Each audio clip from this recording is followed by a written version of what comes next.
ओम अज्ञानतिमिरान्धस्य ज्ञानञ्जनशलाकया चक्षुरुन्मिलितमेन तस्मै श्रीगुरुवे नमः। श्रीचैतन्यमनोभीष्टं स्थापितमेन भूतले स्वयं रूपकदा मह्यं ददाति स्वपदान्तिकं वन्देऽहं श्रीगुरु श्रीयुतपदकमलं श्रीगुरून् श्रीरूपं साग्रजातं सगण रघुनाथान्वितं तं सजीवं साद्वैतं सावधूतं परिजनसहितं कृष्णचैतन्यदेवं श्रीराधाकृष्णपादान् सगणललिता श्रीविशाखान्विताश्च नारा नित्यानंदम नमस्तुभ्यं प्रेमानंद प्रदायते कलुकल्मस्य नाशाय जानवीपते नमः। नमो महावदन्याय कृष्ण प्रेम प्रदायते कृष्णाय कृष्ण चैतन्य नामिने गौरद्वस नमः। अनर्पित चरिचिरात करुणावतीर्णो कलौ समर्पित उन्नतोज्ज्वल स्वभक्ति श्रियं हरिपुरोट सुंदर गुतकतम वसंदीपितम सदा हृदय कंदरे स्मृत्वा सचिनंदनम संसार दुःख जलदो पतितस्य काम क्रोधादीनि कर्म करे कबलीकृतस्य दुर्वासनानि कृतस्य निराश्रयस्य चैतन्य चंद्रमुदेहि पदावलंबम चैतन्य चंद्रमं हृदि कुमुदं विकास्य हृदय विदेहि निज चिंतन भृंगरंगे किंचापराधितिमिरन विद्युविदूयं पादामृतं सदैव पायद्भुगतां माम् आजानुलंबित भुजो कनकावदातो संकीर्तनैक पितरो कमलायताक्षो विश्वम्भरो द्विजवरो धर्मपालो वंदे जगत्प्रियकरो करुणावतारो नमस्ते काल सत्याय जगन्नाथाय सुताय च सवृत्याय सपुत्राय सकलत्राय ते नमः। अवतीर्णो साकरुण्यो परिच्छिन्नो सदीश्वर श्रीकृष्ण चैतन्य नित्यानंदो द्वय भ्रातरं भजे स जयति विशुद्ध विक्रमं कनकाभ्यं कमलाय तीक्षणं वर्जानुनं विलंबितं खडुविभोक्ता भक्तिरसाभिनर्तकं जयति जयतु देव कृष्ण चैतन्य चंद्रो जयति जयतु कीर्तितस्य नित्या पवित्रं जयति जयतु वृत्तस्य विश्वेशमूर्ति जयति जयतु नृत्यत्व स्वरूप प्रियाणां पंचतत्वात्मकं कृष्णं भक्तरूप स्वरूपं भक्तावतारं भक्ताख्यं नमामि भक्ति शक्तिकम हे कृष्ण करुणा सिंधु दीनबंधु जगतपतये गोपेश गोपिका कांत राधा कांत नमस्तुते तप्त कांचन गौरांगे श्रीराधे वृंदावनेश्वरी वृषभानुसुते देवी प्रणमामि हरिप्रिये वाञ्छाकल्पतरुभ्यश्च कृपा सिन्धुभ्यो च पतितानां पावनेभ्यो वैष्णवेभ्यो नमो नमः। जय श्री कृष्ण चैतन्य प्रभु नित्यानंद श्री अद्वैत गदाधर श्रीवासादि श्री गौर भक्तवृंद हरे कृष्ण कृष्ण कृष्ण हरे हरे हरे राम राम राम हरे हरे। इसमें आज हम लोग को श्रीमद् चैतन्य भागवत का आदि खंड सप्तदश अध्याय मतलब 17वां अध्याय और इस श्लोक संख्या 106 नंबर प्यार संख्या 106 नंबर पढ़ना है।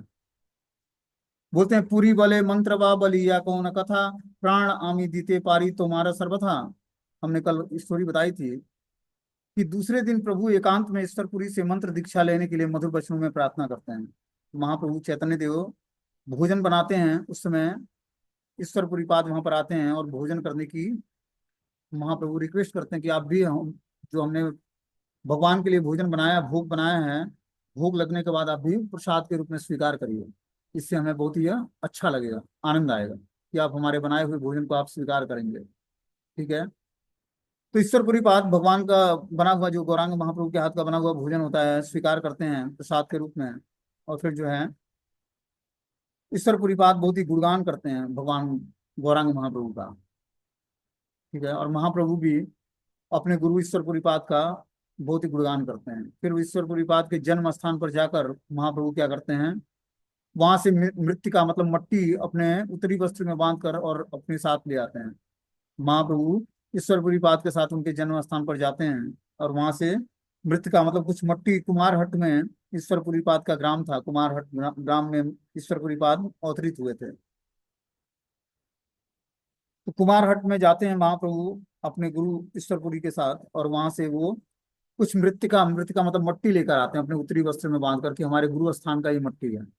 और उसको रोज जो है वो थोड़ा थोड़ा प्रसाद के रूप में लेते थे। अब आगे जो है मंत्र दीक्षा के लिए ईश्वरपुरी पाद से वो मधुर वस्तु में प्रार्थनाएं करते हैं।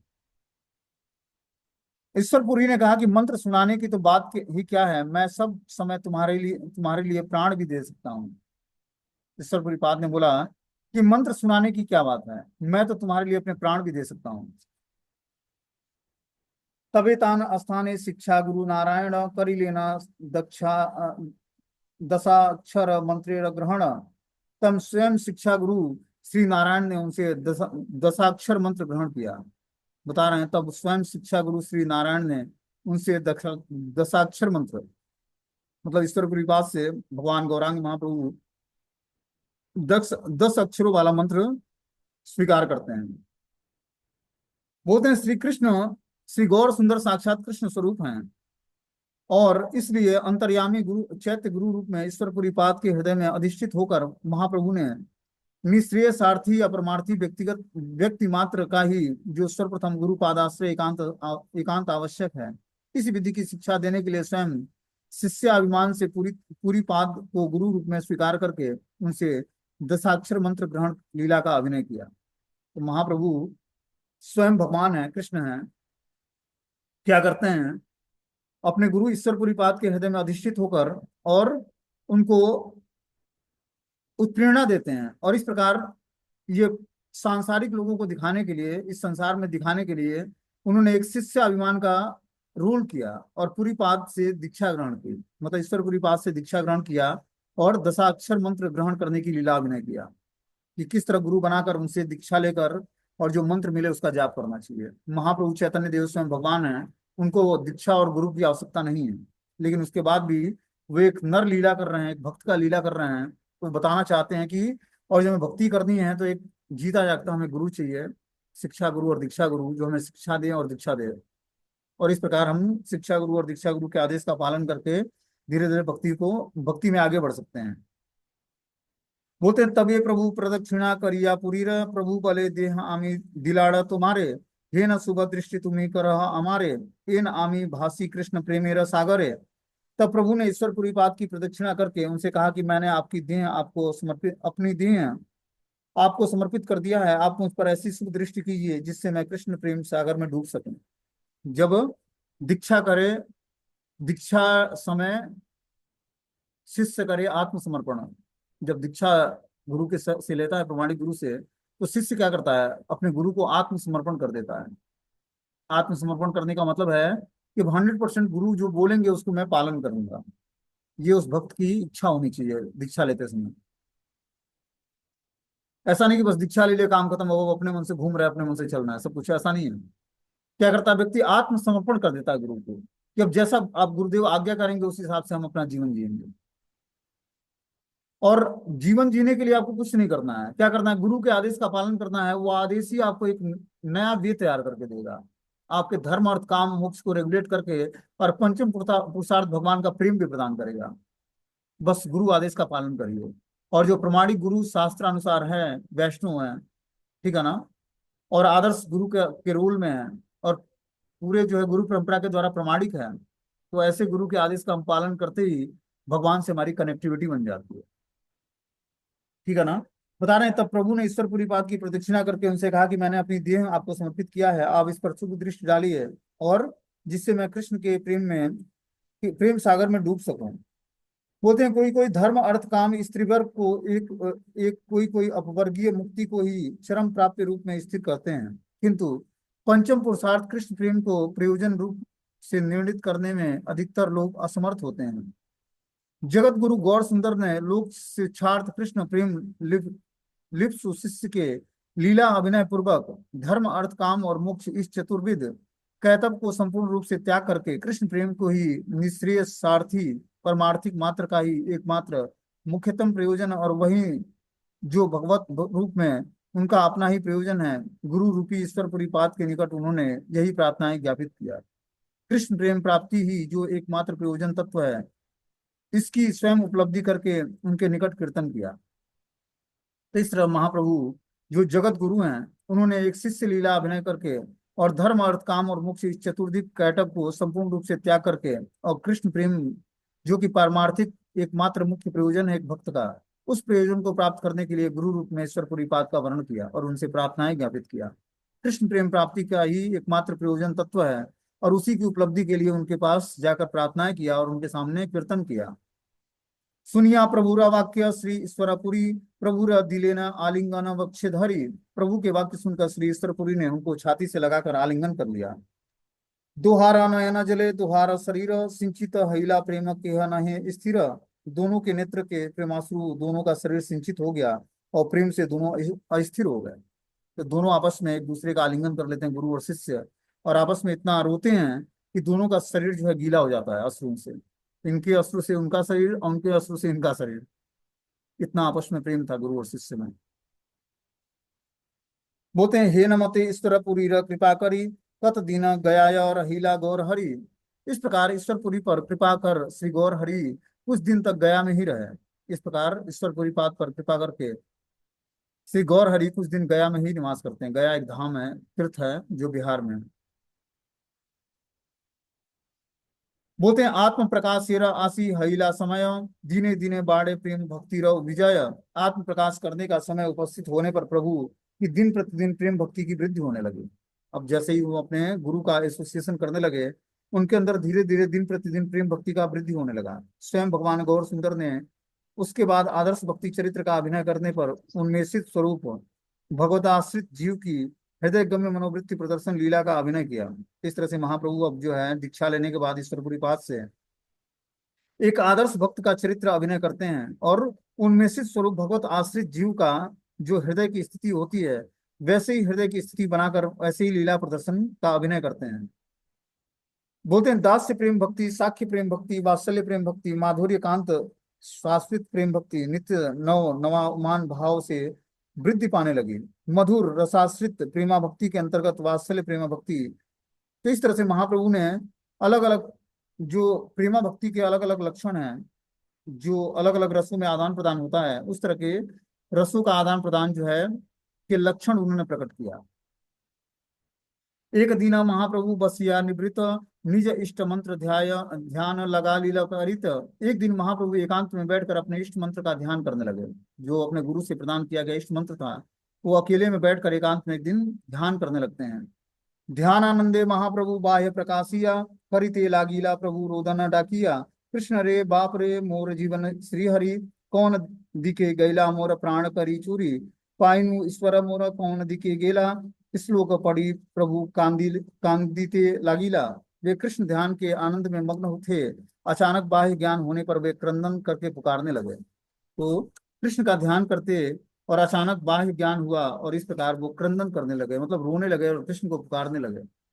क्या बोलते हैं कि कृष्ण रे बाप रे, हे मेरे जीवन श्रीहरि, आप मेरे प्राणों को चोरी करके कहाँ चले गए हैं। मेरे प्राप्त किए हुए प्रभु कहाँ चले गए हैं। इस भाव के श्लोक का उच्चारण करते हुए प्रभु जोर जोर से रोदन करने लगे। इस प्रकार महाप्रभु जब अपने गुरु ईश्वरपुरी पास से दीक्षा ले लेते हैं तो उनकी हृदय की स्थिति जो है प्रेम भक्ति से आप्लावित हो जाती है। क्योंकि जैसे गुरु की हृदय की स्थिति होती है, दीक्षा काले शिष्य करे आत्मसमर्पण। जब दीक्षा काल में शिष्य जितना ही आत्मसमर्पण गुरु को करता है, तो गुरु के प्रेम भक्ति पर उसका अधिकार बन जाता है शरणागत होने से। जैसे एक पत्नी आती है, नवविवाहित कन्या अपने पति के पास, ठीक है ना, विवाह हो जाता है उसका, उसके बाद वो शारीरिक रूप से अपने पति को समर्पित हो जाती है कि ये शरीर आपका है, जैसा चाहे ऐसा आप उपयोग करें, ठीक है ना। फिर उसके सारे पाप को पति को लेने पड़ते हैं। जब वो पूर्ण रूपेण मन वचन और शरीर से आपको समर्पित हो गई, तो उसके सारे पाप को पुरुष लेता है और अपने प्रभाव से उसको क्या करता है, नरिशमेंट देता है। उसी प्रकार जब शिष्य गुरु का शरण ग्रहण करता है, जितनी मात्रा में वो शिष्य सरेंडर करता है अपने गुरु को, उतनी मात्रा में गुरु क्या करते हैं, उसको अपने हृदय की जो भक्ति है उसको प्रदान करते हैं। इस प्रकार महाप्रभु 100% अपने गुरु को समर्पित थे और शुद्ध कृष्ण दास से रस में अवस्थित होकर प्रभु कृष्ण को पिता और अपने पुत्र को समझकर कहने लगे कि हे पिता कृष्ण, आप ही मेरे जीवन हैं। आप मेरे चित्त हरण करके कहाँ चले गए हैं। मैं आपकी अपहृत वस्तु का संधान न पाकर बड़ा व्याकुल हूँ। फिर उन्हीं चित्त अपहारक को इस प्रकार समझ पाया हूँ कि वे मेरे पालक और रक्षक हैं। इस प्रकार वो उनकी हृदय की स्थिति ऐसी हो गई कि वो कृष्ण को ही अपना रक्षक और पालक मानने लगे। महाप्रभु जब ईश्वरपुरी पास से दीक्षा लेते हैं और 100% उनको अपने जीवन को समर्पित कर देते हैं कि ये देह अब आपका है, आज से अब आप जैसे चाहें वैसे हमको रखते हैं, मैं आपका नित्य दास हूँ, भृत्य हूँ। बोलते हैं प्रेम भक्ति रसे मग्न हईला ईश्वर, सकल श्रीअंग हईला धुलाया धूसर। प्रेम भक्ति रस में निमग्न होकर प्रभु के समस्त श्रीअंग धूल धूसरित हो गए। आर्तनाद करी प्रभु डाके उच्च स्वरे, कोथा गैला बाप कृष्ण छाड़िया मुहरे। क्या बोलते हैं कि प्रभु कृष्ण विरह में उच्च स्वर से आर्तनाद करके पुकारने लगे कि हे बाप कृष्ण, आप मुझे छोड़कर कहाँ चले गए। ब्रज त्याग करके कृष्ण के मथुरा जाने के समय वात्सल्य रसाश्रित नंद यशोदा आदि पितृ मातृवर्ग के विप्रलंब रस के अनुकरण द्वारा कृष्ण को वत्स कहकर संबोधित करने पर आश्रय अभिमानी प्रभु का संबोधन अतीव संगम है। श्री गौर सुंदर ने पंचविध रस के विषय होकर भी पंचविध रस के पंचविध आश्रय विग्रह की लीला प्रदर्शित की। कृष्ण ही एकमात्र पंचरस के विषय विग्रह हैं। इसलिए पंचरस आश्रित आश्रय विग्रह के विभिन्न जीव समूह सिद्ध दशा में कृष्ण को अपने अपने रस के विषय में विषय रूप से ही जानते हैं। कि जब व्यक्ति कृष्ण के प्रति एक निष्ठ हो जाता है तो भगवान से 5 रसों में उसका आदान प्रदान शुरू होता है। जैसे हमने बताया, दास्य रस, सॉरी, शांत रस, दास्य रस, साख्य रस, वात्सल्य रस और माधुर्य रस, 5 रसों में कृष्ण के साथ उसका आदान प्रदान शुरू हो जाता है। हे प्रभु छालिया अति परम गंभीर, से प्रभु हईला प्रेम परम अस्थिर। प्रभु तो पहले तो प्रभु परम गंभीर थे, वही अब प्रेम में परम अस्थिर हो गए। पहले दीक्षा लेने से पहले बहुत ही गंभीरता थी उनके अंदर, क्योंकि वो शिक्षक का रोल करते हैं, तो शिक्षक बहुत ही गंभीर होता है। इस तरह से महाप्रभु बहुत गंभीर बातें करते हैं, लेकिन अब प्रेम में परम अस्थिर हो गए। जैसे ही उनके अंदर प्रेम प्रकट हुआ कृष्ण नाम लेने से, वैसे ही अस्थिर हो जाते हैं। बोलते हैं जब निमाई पंडित पहले नवदीप में अध्यापक रूप में परम गंभीर थे, और वे आज कृष्ण प्रेम में परम अधीर हो गए हैं। कृष्ण प्रेम का इस प्रकार अतुलनीय स्वभाव है कि उससे आक्रांत होने पर कोटि समुद्र गंभीर पुरुष भी परम चमत्कारी मय चंचलता और शिखलता के वशीभूत हो जाता है। कि जब हृदय में भगवान कृष्ण का प्रेम प्रकट होता है तो उससे जीवात्मा के अंदर एक अलग ही आक्रांत भाव, जिस तरह कोटि समुद्र गंभीर पुरुष भी परम चमत्कारी रूप से चंचलता उसके अंदर आ जाती है और शिखलता के वशीभूत हो जाता है। बहुत ही गंभीर व्यक्ति है, लेकिन कृष्ण प्रेम जैसे ही हृदय में उदित होगा, वैसे उसके अंदर कुछ चमत्कारी चंचलता आ जाएगी। क्या बोलते हैं, कृष्ण माधुर्य यही स्वभावी बल, कृष्ण आदि नर नारी करे चंचल, कृष्ण आदि यत अस्थावर जंगम, कृष्ण प्रेम मत करे कृष्ण संकीर्तन। मतलब कृष्ण माधुरी में जब व्यक्ति स्वाभाविक रूप से जब वो होता है कृष्ण प्रेम में मत, तो कृष्ण वो नर नारी करे चंचल, वो चाहे नर हो या नारी सब चंचल स्वभाव की हो जाती हैं। कृष्ण आदि ये तो अस्थावर जंगम हो, यहाँ तक कि अस्थावर और जंगम वस्तु भी कृष्ण के कारण बहुत ही चंचल हो जाता है। कृष्ण प्रेम में मत करे कृष्ण संकीर्तन, कृष्ण प्रेम में मत होकर वो कृष्ण का ही संकीर्तन करता है। गणागढ़ी यायना क्रांदेना उच्च स्वरे, भासी लेना निज भक्ति विरह सागरे। क्या बोलते हैं कि प्रभु धूलि में लोटपोट होने लगे और उच्च स्वर से क्रंदन करने लगे। इस प्रकार प्रभु अपनी भक्ति के विरह सागर में निमज्जित हो गए। इस तरह से महाप्रभु धूल में लोटपोट मचाने लगते और उच्च स्वर से क्रंदन करने लगते, और इस प्रकार भक्ति के विरह सागर में निमज्जित हो गए। तब एक क्षण आशी सर्व शिष्य गणे, सुअस्थ कर लेना आशी अशेष यतने। तब कुछ समय पश्चात वहां सभी शिष्य आ पहुंचे और अशेष यत्न करके उन्हें स्थिर किया। जैसे ही महाप्रभु कृष्ण प्रेम में विह्वल हो जाते, क्या करते, धूल दूषित हो जाते, धूल में लौटने लगते, तो सभी शिष्य उपस्थित होते और महाप्रभु को शांत करते। प्रभु बोले तुम्हारा सकल या घरे मुहि आरना या मुँह संसार भीतर है। प्रभु ने कहा कि तुम सब लोग घर जाओ, मैं अब संसार में नहीं जाऊंगा, मैं अब भौतिक संसार में नहीं जाऊंगा, तुम लोग अब घर चले जाओ। मथुरा देखी ते मोहि चली मुँह सर्वथा, प्राणनाथ मोर कृष्ण चंद्र पाण यथा। मैं तो अब अपने प्राणनाथ कृष्ण चंद्र को पाने के लिए सर्वथा मथुरा देखने जाऊंगा। अब महाप्रभु बोलते हैं कि मैं अब घर नहीं जाऊंगा, मैं अपने प्राणनाथ कृष्ण चंद्र का दर्शन करने के लिए मैं मथुरा जाऊंगा।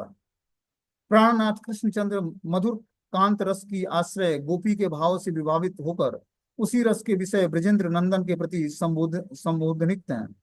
कि जो प्राणनाथ कृष्णचंद्र हैं वो कौन है, कांत रस के आश्रय हैं। जो कांत रस में भगवान से आदान प्रदान करती हैं गोपियां, उनके आश्रय तत्व हैं वो ब्रजेंद्र नंदन, और वो उसी रस में ब्रजेंद्र नंदन संबोधित होते हैं।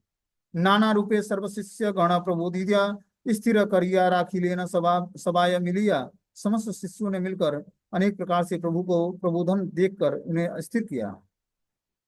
इस प्रकार समस्त शिष्यों ने मिलकर प्रभु को प्रबोधन मतलब सांत्वना प्रदान करके और स्थिर किया। भक्ति रसे मग्न हैया बैकुंठरपति, चित्ते स्वास्थ्य ना पाए न रही वे न कति।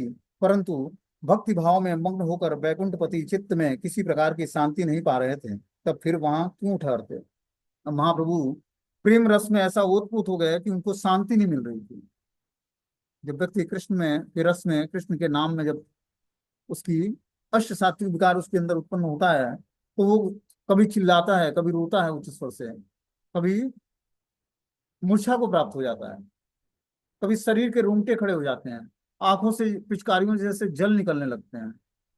ऐसा सबको प्राप्त हो सकती है ऐसी स्थिति, लेकिन जब वो प्रेमा भक्ति की हाईएस्ट स्थिति प्राप्त होगी तब, और ये नाम ही प्रदान करेगा। महाप्रभु नाम जप करते करते, कीर्तन करते करते ये स्थिति प्राप्त किया था महाप्रभु ने। बोलते हैं भक्ति रसे मग्न हया वैकुंठे रपति, चित्ते स्वास्थ्य ना पाए न रही वे न कति। परंतु भक्ति रस में मग्न होकर वैकुंठपति चित्त में किसी प्रकार की शांति नहीं पा रहे थे, तब फिर वहां क्यों ठहरते। इस प्रकार महाप्रभु भक्ति रस में निमग्न होकर उनको कहीं भी शांति नहीं मिल रही थी, तो फिर ठहरे कहाँ से जब शांति नहीं है तो। कहाँ रे ना बलि प्रभु कत राशि रात्रि से मथुरा के चली लेना प्रेमेरा आवेश। बिना किसी के से कहे हुए कुछ रात्रि शेष रहने पर प्रभु प्रेम के आवेश में मथुरा की ओर चल पड़े। अब दीक्षा तो ले लिया गुरु से, अब गुरुदेव से दीक्षा ले लिया, अब उनके अंदर प्रेम का आवेश उत्पन्न हो गया। प्रेम का आवेश उत्पन्न हुआ, कुछ रात शेष बची थी, उसी रात जो है वो मथुरा के लिए निकल पड़ते हैं। बोलते हैं मथुरागत कृष्ण के विरह में विधुरा गोपी के भाव में भावित होकर गौर सुंदर इस प्रकार व्याकुल हो गए कि एक दिन रात्रि के शेष काल में किसी से कुछ न कहकर कृष्ण प्रेमावेश में उन्होंने अनुसंधान्यार्थ मथुरा के पथ पर गमन कर दिया। अनुसंधान्यार्थ मतलब खोज करके कि मथुरा जाने का रास्ता कौन है, उस रास्ते पर मथुरा के लिए निकल पड़ते हैं भगवान व्याकुल होकर। कृष्ण रे बाप रे मोर पायु कोथाय, यही मति बलिया याय न गौर राय। हे कृष्ण हे मेरे पाप, मैं आपको कहाँ पाऊंगा, ऐसा कहते हुए श्री गौर राय जा रहे थे। देखो एक स्थिति होती है, व्यक्ति जब भौतिक संपदा को पा जाता है तो पागल बन जाता है। ज्यादा धन मिल गया या ज्यादा सुंदर पत्नी मिल गई या ज्यादा जो है भौतिक ऐश्वर्य मिल जाता है तो वो उसी में खो जाता है। मैं अपने स्कूल टाइम का बात बताऊंगा कि हमारा दोस्त था एक, तो उससे मैं रोज बिना मिले रह नहीं पाता था। या तो वो हमारे वहां आ जाएगा या मैं उसके वहां चला जाता था। ऐसा मतलब नियम था हम लोगों का। और हमारे घर पे थी गाय। जब वो आता हमारे वहां तो मैं उसको चाय बनाकर अपने हाथों से पिलाता, और वो और मैं दोनों लोग बैठकर चाय पीते हुए एक साथ। और बहुत ही अच्छा लगता मतलब ज, मैं क्या बताऊं कि उतना आपस में गर्लफ्रेंड और बॉयफ्रेंड में प्रेम नहीं होगा जितना हम और उसके बिना एक समय एक क्षण भी संध्या टाइम में मिले बिना नहीं रह पाते थे। उसी के साथ मैं पढ़ाई करने के लिए गया था आगे। ऐसी उससे मित्रता थी हमारी। और मुझे लगता था कि क्या चीजें मैं इसको दूं कि ये हमसे हमेशा प्रसन्न रहे। और उसको भी यही भाव थी उसके हृदय में। और ऐसा नहीं था कि वो मतलब हाँ वो भी लड़का ही है और हमारा दोस्त था, ऐसा ऐसी घनिष्ठता थी उससे कि वो मुझसे मिले मिले बिना और मैं उससे मिले बिना नहीं रह पाते थे एक दिन भी। एक दिन ना मिले तो लगता था कि आज क्या खो गया आज। तो बता रहे हैं कि जो है किस बात पे हमने ये बोला है। चलो कोई बात नहीं। बिना किसी के कहे हुए कुछ रात्रि शेष रहे, तभी प्रभु सावेश में मथुरा की ओर चल पड़े। मथुरागत कृष्ण के विरह में विदुरा गोपी के भाव में भावित होकर गौर सुंदर इस प्रकार व्याकुल हो गए कि एक दिन रात्रि के शेष काल में किसी से कुछ न कहकर कृष्ण प्रेम में आवेश होकर अनुसंधानार्थ मथुरा के पथ पर गमन करने लगे। और इस प्रकार फिर ब्रज के वात्सल्य रस के भाव से विभावित होकर करुण सुर में उच्च स्वर से कृष्ण को संबोधित करते करते कृष्ण अन्वेष लीला प्रदर्शित किया। कत दूर आईते सुनेना दिव्यवाणी, एखने मथुराना यही द्विजमणि। कुछ दूर जाने पर प्रभु को एक दिव्य आकाशवाणी सुनाई दी। हे द्विजमणि, इस समय आप मथुरा मत जाओ। तो कुछ दूरी चलते हैं तभी उनको आकाशवाणी सुनाई देती है कि हे द्विजमणि, मतलब द्विजमणि मतलब ब्राह्मणों में अग्रगणी, अभी इस समय आप मथुरा मत जाइए। याई वारा काल आछे याई व तखने, नवदीप निज गृह चलह एखने। जाने का समय जब आएगा तब जाना, अभी नवदीप में अपने घर जाओ।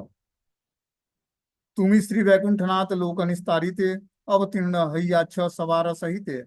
आप श्री वैकुंठनाथ हैं और लोगों को निस्तार करने के लिए अपने परिकरों के सहित अवतीर्ण हुए हैं। तो आकाशवाणी हुई कि आपका ये अवतार लोगों को निस्तार करने के लिए हुआ है, इसलिए आप अपने परिकरों सहित नवदीप में अवतीर्ण हुए हैं हे वैकुंठनाथ।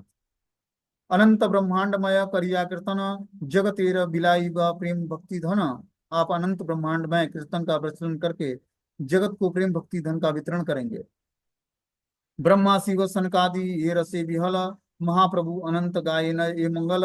तहाँ तुम्ही जगतेर दीवार कारणे, अवतीर्ण हैया छे जान अपने। ब्रह्मा शिव सनकादि जिस प्रेम रस के में विहल रहते हैं और जिस मंगलमय यश का महाप्रभु अनंत देव गान करते हैं, उसको आप संसार भर में वितरित करने के लिए अवतीर्ण हुए हैं, यह सब आप जानते हैं। इस प्रकार वो आकाशवाणी बोलती है कि आपका जो ये गौर सुंदर का अवतार हुआ है, ये ब्रह्मा शिव सनकादि जिस प्रेम रस के लिए विहल रहते हैं और जिस मंगलमय यश का महाप्रभु अनंत देव भी गान करते हैं, उसको आप संसार भर में वितरित करने के लिए ही अवतीर्ण हुए हैं, ये आप बात जानते हैं। सेवक हमारा तो तबु चाही कही बार, अतएव कही लाड़ चरणे तुम्हारा। हम तो आपके सेवक हैं, तब भी कहना उचित था, इसलिए आपके चरणों में निवेदन किया है।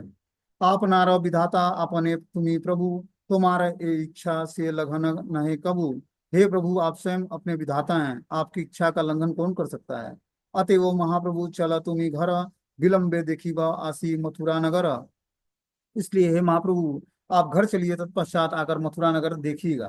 पहले आप घर चलिए और फिर जाकर मथुरा नगर में आइएगा। आकाशवाणी में देवताओं ने कहा कि हे परमेश्वर गौर सुंदर, आप जो इस अवतार द्वारा जगत में नाम प्रेम वितरण करने के लिए अवतीर्ण हुए हैं, वह कथा हम आपके नित्य सेवक के रूप में आपको स्मरण करा रहे हैं। अभी आपका मथुरा में जाने का प्रयोजन नहीं है, आप स्वयं सभी के विधाता हैं, आपकी निरंकुश अभिलाषा का कोई उल्लंघन या अतिक्रमण नहीं कर सकता। इसलिए आप अभी मथुरा न जाकर श्रीमन मायापुर नवद्वीप में शुभ विजय कीजिए।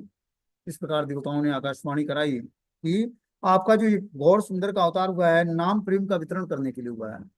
नाम जो है भगवान का, उस नाम प्रेम का वितरण करने के लिए आप अवतीर्ण हुए हैं। वह कथा हम आपके नित्य सेवक रूप में आपको स्मरण करा रहे हैं। अभी आपका मथुरा जाने का कोई प्रयोजन नहीं है, आप स्वयं सभी के विधाता हैं, आपकी निरंकुश अभिलाषा है, इसका कोई उल्लंघन या अतिक्रमण नहीं कर सकता है। आपकी जो अभिलाषा है वो निरंकुश है, उस पर कोई अंकुश नहीं लगा सकता, उसको कोई कंट्रोल नहीं कर सकता है। लेकिन फिर भी आप मथुरा न जाकर श्रीमन मायापुर धाम नवद्वीप में अपना शुभ विजय कीजिए। सुनिया आकाशवाणी श्री गौर सुंदर, निर्वर्त हईला प्रभु हर्षित अनंत अंतर। यह आकाशवाणी सुनकर श्री गौर सुंदर मथुरा जाने से वापस आ गए और हृदय में प्रसन्न हुए। वासाय आसिया सर्व शिष्य सहित, निज गृह चली लेना भक्ति प्रकाशित। अपने वास स्थान पर आकर वे अपने सब शिष्यों के साथ भक्ति प्रकाशित करने के लिए अपने घर को चले गए। नवदीप गौरचंद्र करिय विजय, दिने दिने बाड़े प्रेम भक्ति र उदय। श्री गौर सुंदर नवदीप में लौट आए और उनमें प्रेम भक्ति के विकार दिन प्रतिदिन बुद्धि को प्राप्त होने लगे। इस प्रकार महाप्रभु में दिन प्रतिदिन प्रेमा भक्ति के विकार उत्पन्न होने लगे। आदि खंडे कथा परिपूर्ण यही हेते, मध्य खंडे कथा एवं सुने भालमते। आदि खंड की कथा यहाँ परिपूर्ण हो गई, अब मध्य खंड की कथा मन लगाकर सुनिए। यहाँ पर आदि खंड की कथा, महाप्रभु दीक्षा लेकर नवदीप धाम लौट आते हैं, यहाँ पर आदि खंड समाप्त हो जाता है। अब यहाँ से मध्य खंड शुरू होता है। तो इसको हम लोग जो है प्रयास करूंगा कि आज ही समाप्त कर दूं। बीच में 40 से 64 श्लोक तक मध्य खंड की लीलाएं दी हुई हैं। इसको हम लोग सुन के आज समाप्त कर लेंगे, भले टाइम भी 40 मिनट का होता है। बोलते हैं इसमें कि ये बात सुने ईश्वर गया विजय, गौर चंद्र प्रभु तारे मिले वे हृदय। जो कोई प्रभु की गया यात्रा का श्रवण करेगा, प्रभु श्री गौर चंद्र उसके हृदय में आकर विराजमान हो जाएंगे। गौरचंद की गया तीर्थ उद्धरण लीला की कथा जो श्रवण करेंगे, उनके हृदय में गौर सुंदर आविर्भूत होंगे।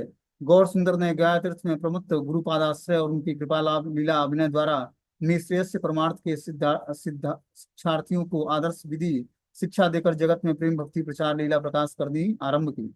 इसकी जो लीला श्रवण करेगा, गया तीर्थ की लीला का कथा श्रवण करके अपने हृदय में गौर सुंदर को आविर्भूत कर लेगा। कृष्ण यश सुनीते से कृष्ण संग पाए, ईश्वर संगे तारक कबू त्याग नहीं। श्री कृष्ण यश सुनने से श्री कृष्ण का संग प्राप्त होता है, उसका ईश्वर संग से विच्छेद कभी नहीं होता है। जब श्री कृष्ण के यश का कोई संग करता है तो हृदय में श्री कृष्ण स्वयं उपस्थित हो जाते हैं। अंतर्यामी नित्यानंद बलि वा कौतुक, चैतन्य चरित्र कुछ लिखित पुस्तक। अंतर्यामी श्री नित्यानंद प्रभु ने मुझको कुछ श्री चैतन्य चरित्र पुस्तक रूप में लिखने का कौतुक पूर्व आदेश किया था। कहाना कृपाया लिखी चैतन्य कथा, स्वतंत्र हईते शक्ति नाही का सर्वथा। उन्हीं की कृपा से मैंने श्री चैतन्य चैतन्य चंद्र की कथा को लिख रहा हूँ। इसमें किंचित मात्र भी स्वतंत्र शक्ति नहीं है। मतलब कृष्ण वृंदावन दास ठाकुर बोलते हैं कि ये जो कथा मैं लिख रहा हूँ, ये नित्यानंद प्रभु मेरे हृदय में प्रेरणा जागृत की है, जिससे मैं ये लिख पा रहा हूँ। काष्ठेर पुतली एना कुह के नाचाया, यही मते गौर चंद्र मोरे ए बुलाया। काठ की पुतली को जैसे बाजीगर नचाता है, उसी प्रकार गौरचंद्र मुझसे जो बुलवा रहे हैं वही मैं लिख रहा हूँ। चैतन्य कथार आदि अंत नाही जाने, एते मते चैतन्य यस न ये से बखाना। श्री चैतन्य चंद्र की कथा का आदि और अंत नहीं जानता, जैसे तैसे श्री चैतन्य चंद्र का यश वर्णन कर रहा हूँ। पक्षी एना आकाशेर अंत नहीं पाया, यत दूर शक्ति तद दूर उड़ी आया। पक्षी जैसे आकाश का अंत नहीं पा सकता, जितनी उसकी शक्ति होती है उतना ही वो आकाश में उड़ान भरता है। यही मत चैतन्य यशेर अनंत नाही, यार अति शक्ति कृपा सभे तत्व गाये। उसी प्रकार श्री गौर सुंदर के यश का अंत नहीं है। कृपया करके प्रभु ने जिसको जितनी शक्ति कृपा प्रदान की है वह केवल उतना ही उनका गान कर सकता है। नव पतंत्यात्म सम पत्र तृणस्तथा समा विष्णु गतिम विपश्चिताम। नैमिषारण्य में महाभागवत सूत गोस्वामी के समक्ष भागवत श्री सौनकादि मुनियों के प्रश्न के उत्तर में भागवत कथा कीर्तन के प्रारंभ में श्री सूत गोस्वामी भगवान अधोक्षज कृष्ण की कथा नाम रूप गुण परिकर और लीला के अनंत के विषय में कह रहे हैं। इस तरह से बता रहे हैं कि जो है जो महाप्रभु जो महाभागवत सूत गोस्वामी थे, उन्होंने नैमिषारण्य में शौनक आदि ऋषियों के सामने भगवान कृष्ण के कथा नाम रूप गुण परिकर और लीलाओं का अनंत भाव से वर्णन कर रहे हैं। सर्व वैष्णवेर पायर मोर नमस्कार, अथे अपराध किछु न होगा हमारा। मैं समस्त वैष्णव के चरणों में नमस्कार करता हूँ, जिससे मुझको कोई अपराध न बन पाए। संसारे पार हैया भक्ति सागरे, ये डूबे वे से भजू का निताई चांदेरा। जो संसार समुद्र से पार होकर भक्ति सागर में डूबने के इच्छुक हों, वे श्री निताई गौर का भजन करें। जो संसार सागर को पार करना चाहते हैं उसको भक्ति सागर में डूबकर निताई गौर चंद्र का भजन करना चाहिए। हमारा प्रभु प्रभु श्री गौरा सुंदर, ये बड़ा भरोसा चित्ते धरी निरंतर। मैं हर समय अपने चित्त में एक बड़ा भरोसा रखता हूँ कि मेरे प्रभु श्री गौर सुंदर हैं। केह बले प्रभु नित्यानंद बलराम, केह बले चैतन्य महाप्रिय धाम। के बले न महा तेजी यान अधिकारी, के बले कौन रूप बूझिते ना पारी। कौन कहता है कि श्री नित्यानंद प्रभु बलराम है? कोई कहता है कि श्री नित्यानंद प्रभु स्वयं बलराम है। कोई कहता है श्री चैतन्य चंद्र के महाप्रिय धाम है। कोई कहता है महातेजियान अधिकारी हैं। कोई कहता है कैसा स्वरूप है, समझ में नहीं आता है। नित्यानंद प्रभु का अलग अलग व्यक्ति अलग अलग रूपों में इनका वर्णन करते हैं। कोई नित्यानंद को बलराम के रूप में बोलता है, कोई बोलता है कि चैतन्य महाप्रभु के प्रिय प्राण धन है, कोई उनको महातेजयान अधिकारी बोलता है, और कोई उनके स्वरूप का समझ ही नहीं पाता है। कि बा यति नित्यानंद की बा भक्त ज्ञानी, यार इन मत इच्छा ना बोलाए केनी। ये से कत केने चैतन्य नित्यानंद न है, से चरण धन्य मोर रहु का हृदय। जिनकी जैसी इच्छा होती है नित्यानंद प्रभु को यति अथवा भक्त अथवा ज्ञानी क्यों न कहें, वे श्री चैतन्य चंद्र के चाहे जो कुछ भी क्यों न हों, तब भी मैं तो यही कहता हूं कि उनके चरण धन मेरे हृदय में निवास करें। ये तो परिहार्यो ए पापी निंदा करे, तबे लाठी मारो तारा सिरे रहो परे। इतना परिहास करने पर भी कोई पापी यदि उनकी निंदा करता है, उसके मस्तक पर मैं पाद प्रहार करूंगा। क्या बोलते हैं वृंदावन दास ठाकुर कि यदि कोई नित्यानंद प्रभु का परिहास करता है तो ऐसे पापी के मस्तक पर मैं अपना पाद प्रहार करूंगा, मतलब मैं अपने चरणों से उसके सर पर मैं घात करूंगा।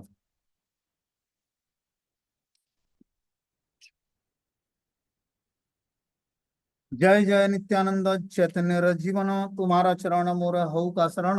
तुम्हारा हैया एन गौर चंद्र गान्य, जन्म जन्म एन तुम्हारा संगति केड़ाय। बोलते हैं कि श्री चैतन्य के जीवन धन श्री नित्यानंद प्रभु की जय हो, जय हो। हे प्रभु, आपके चरण ही मेरे शरण स्थल हैं। मैं आपको आपका होकर ही गौरचंद्र का गुणगान करता रहूंगा और जन्म जन्मांतर में आपके ही संग विचरण करूंगा।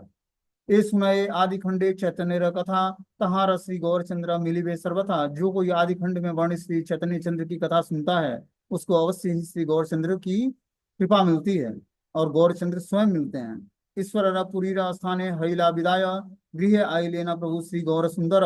सुनी सर्वनवदीप हईला आनंद, प्राण आसी देह एना हईला उपनीत। श्री कृष्ण चैतन्य नित्यानंद चांद जाना, वृंदावन दास तक्षु पद युग गाना। ईश्वरपुरी से विदा होकर प्रभु श्री गौरांग राय अपने घर लौट आते हैं। यह सुनकर सब नवदीप निवासी ऐसे आनंदित हुए मानो देह में प्राणों का संचार हो गया हो। श्री कृष्ण चैतन्य और नित्यानंद चांद जिनके जीवन है, वे वृंदावन दास ठाकुर उनके श्री युगल चरणों की महिमा का गान करते हैं। इस प्रकार श्री चैतन्य भागवत आदि खंड के गया गमन वर्णन नामक सप्तदश अध्याय संपूर्णम। इस प्रकार बता रहे हैं कि ईश्वरपुरी से विदा लेकर जब महाप्रभु गौरांग अपने घर लौटते हैं तो नवद्वीप निवासी इस समाचार को सुनकर बहुत ही आनंदित होते हैं, और आनंद को प्राप्त करके ऐसा लगता है जैसे उनके शरीर में प्राण संचार हो गया हो। ऐसे श्री चैतन्य और नित्यानंद प्रभु चांद जिनके जीवन है, और वृंदावन दास ठाकुर उनके युगल युगल चरणों की महिमा का गान करते हैं। इस प्रकार ये चैतन्य श्रीमद् चैतन्य भागवत का आदि खंड यहाँ पर समाप्त हो जाता है। ठीक है, अब अगला मध्य खंड है, और फिर